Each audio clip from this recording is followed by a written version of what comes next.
The water was rising faster than she could think. Monica's boots sloshed through knee-deep floodwater, her yellow raincoat clinging to her body, her breath visible in the cold air. She could hear the panicked cries echoing from the overturned car up ahead. "Hold on, babies! I'm coming!"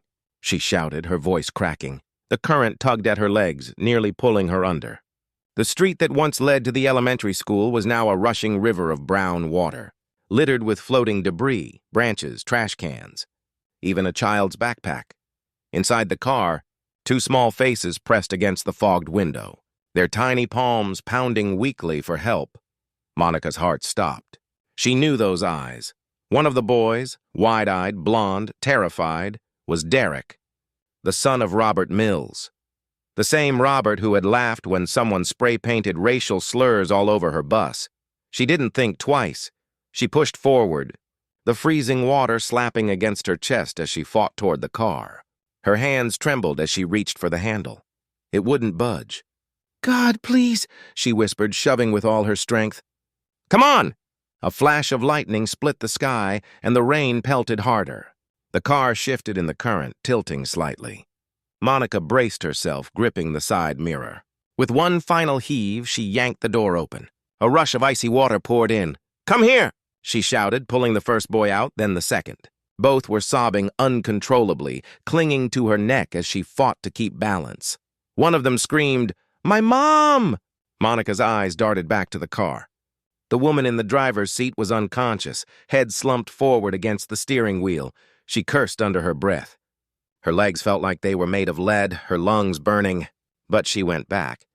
She wasn't leaving anyone behind. Hours earlier, that same morning had begun like any other. The sky was overcast, the air heavy with the smell of rain.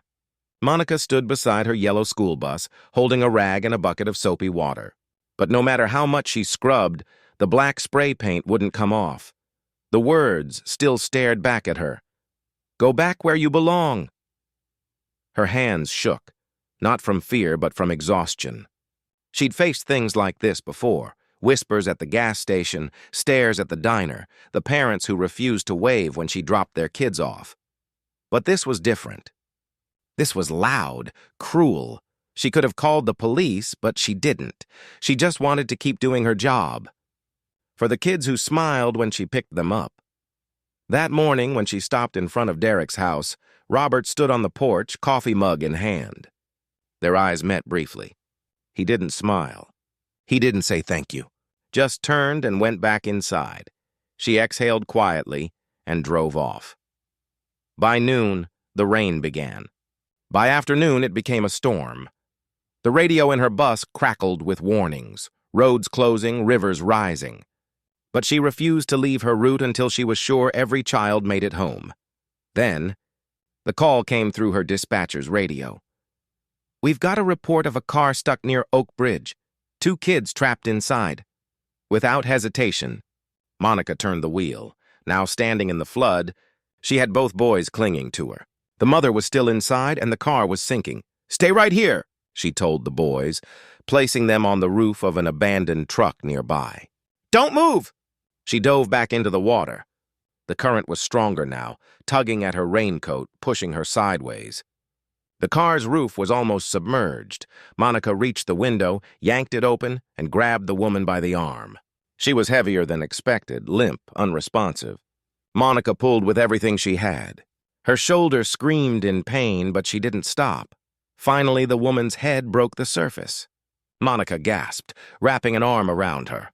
"Breathe, come on!" The woman coughed weakly, sputtering as Monica dragged her toward higher ground.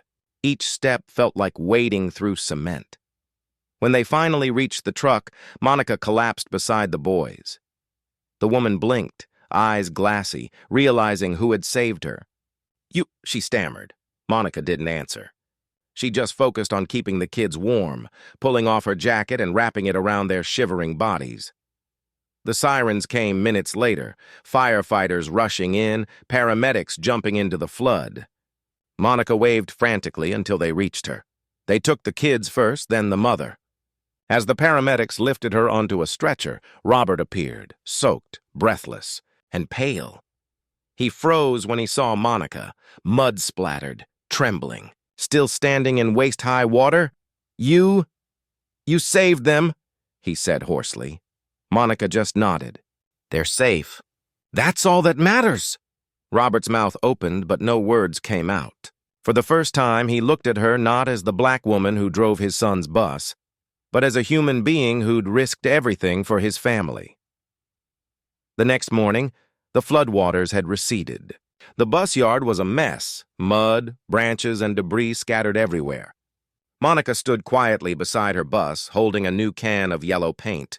Someone had already washed off the graffiti, but faint traces of the hateful message still clung to the metal. As she began to paint over it, she heard footsteps behind her. She turned and froze. Robert stood there, holding a toolbox and a bucket of fresh soap water. His face was pale, eyes tired. He looked nothing like the proud man who used to ignore her. "Can I help?" he asked softly. Monica hesitated. He swallowed hard. "I wrote those words." The air between them went still. "I thought I was protecting my kid," he said, his voice shaking. "But you're the one who saved him, and I can never undo that." Monica looked at him for a long moment.